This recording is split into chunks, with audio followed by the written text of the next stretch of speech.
Hey folks, welcome back. In this video, we're going to expand on our knowledge of drawing hands and start focusing on putting everything together. So what I have here are some hand references, photos taken from Unsplash, and I'll put the URLs to each of these photographers in the description for this video below. But in our last video, we talked about how you can draw thumbs and just kind of thinking about the basic shape of the palm.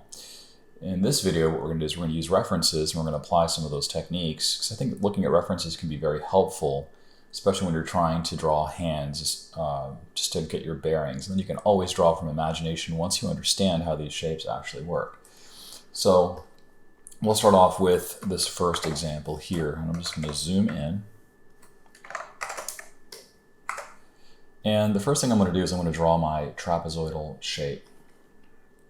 My goal here is not to necessarily make a full-fledged copy, but it is really to kind of develop an understanding. So if I want to apply this hand to, say, character that is maybe like a creature or something like that, I can do that. So I've got this shape like so. That's the palm shape, and I can look and see that the thumb here is actually, from this foreshortened view, we have this thumb. Here's our drumstick. And because we have the thumb kind of at a curve, we can see that here's our middle section and here's our tip. So I'll draw the middle section, draw the tip, like so. And then we're going to draw the individual fingers. Now these fingers, you can think of them as basically tapered cylinders. And that's what we're going to be thinking about here. These cylinders can be bent. Just if I look at this finger right here. And the fleshy part is going to be on the underside. This is the fleshy part. This is the bony part. So let's go ahead and add those elements in there. So we've got our first finger. Going to taper.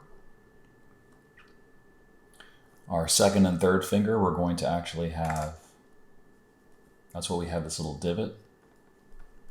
It allows us to go ahead and place those fingers.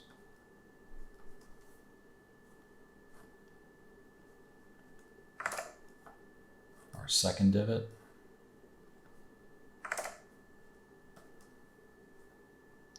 And then we've got our final finger.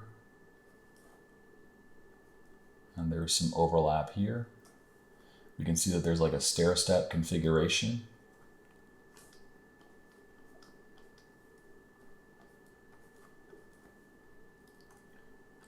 And this gives us our roughs for this particular hand. So the reason why I put this little indentation here is just to give myself a reminder that that's where the two central fingers are going to be. This just helps me.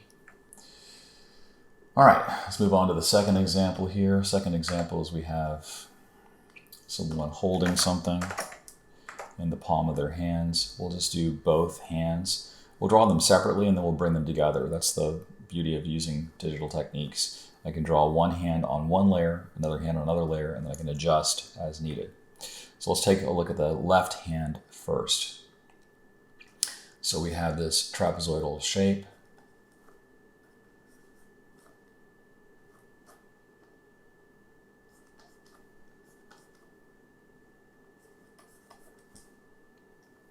Then we have our drumstick.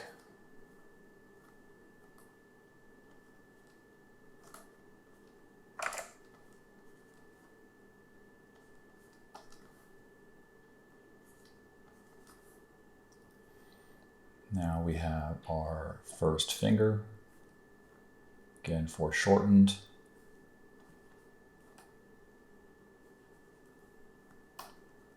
Our second finger kind of extends, it's coming close. Third finger is a little bit, there's more of a gap.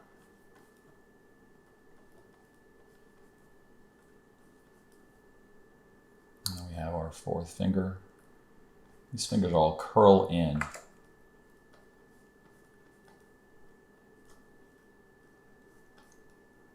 like so.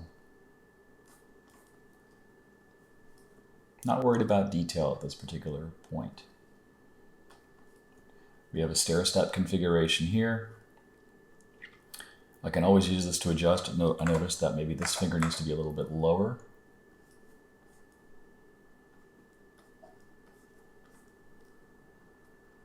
We have this little pocket here. You can see this area right here where there's a little bit of a indentation. Let's draw the other hand.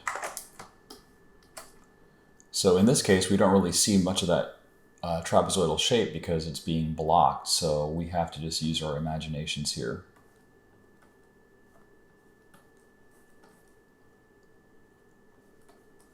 Again, this is like a thick chunk, right? I'll draw this in blue just to make things easier for you to see. We have that drumstick. We have the cylinder, and we have our thumb. The thumb is a great landmark to start from. And then we have the outer finger here, so this projects up. There's a little bit of an angle.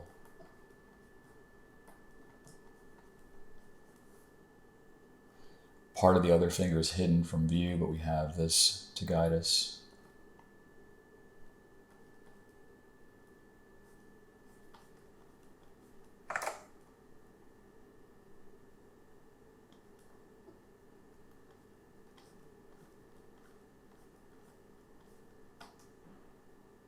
And we have our pinky. And this drumstick actually takes up a lot more space here. We don't really see the palm.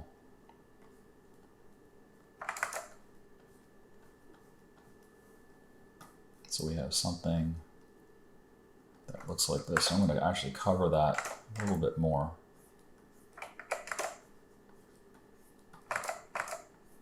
Because of the angle. Don't be afraid to go ahead and make changes as you work. This is one of the nice things about digitally drawing that I think a lot of people don't realize. It's like you can make changes as you need to. So I can merge those two layers together, and then I can just simply bring them in as follows.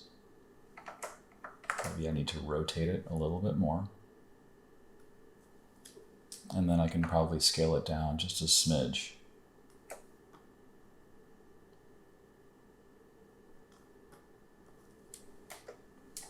So now I've got both hands. And these are cylindrical shapes here that kind of project out. Let's look at the third example. So the third example, I'll move this over.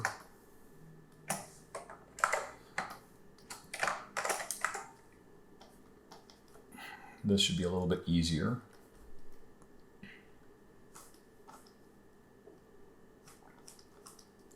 Got our trapezoidal shape. And we've got our fingers that are kind of moving in. We'll start with our thumb. We've got our drumstick. We've got our first bend,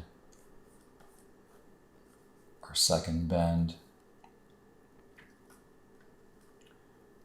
We've got this finger kind of moving at an angle.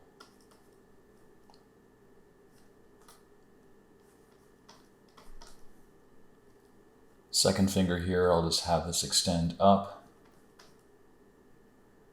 Part of it is foreshortened. So we see a cylindrical shape that's coming towards the viewer. And then we have another foreshortened shape of a cylinder that's coming out like this. This other finger here, you can see the second and third knuckles. So I'm just going to use my relative placement there. We can see that it extends out from the bottom, has a little bit of a curvature.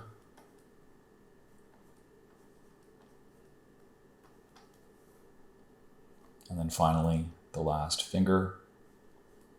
It's a little bit lower and it projects out.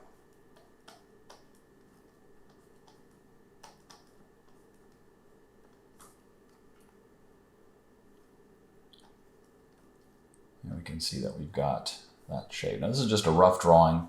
It's not cleaned up, but it gets me where I need it to be. And I can always come back.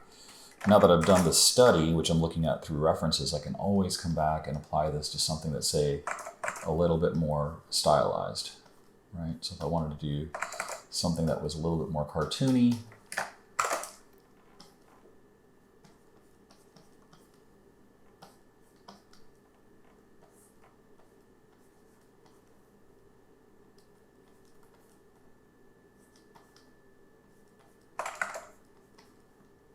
this gives me a good landmark to work from.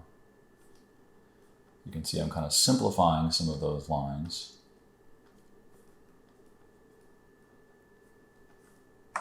But I have something that kind of maybe looks,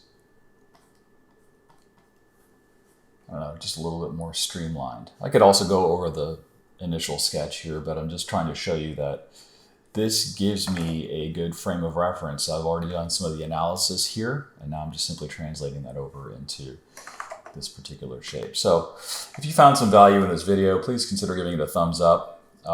Bring your questions out if you have any questions on my approach here. This is, again, just something that I think has helped me out. I just want to share what I know. I'm by no means an expert, but I like to share what I find, so maybe you'll find some value in this as well. Thanks so much for watching the video, and I will see you in the next one. Later.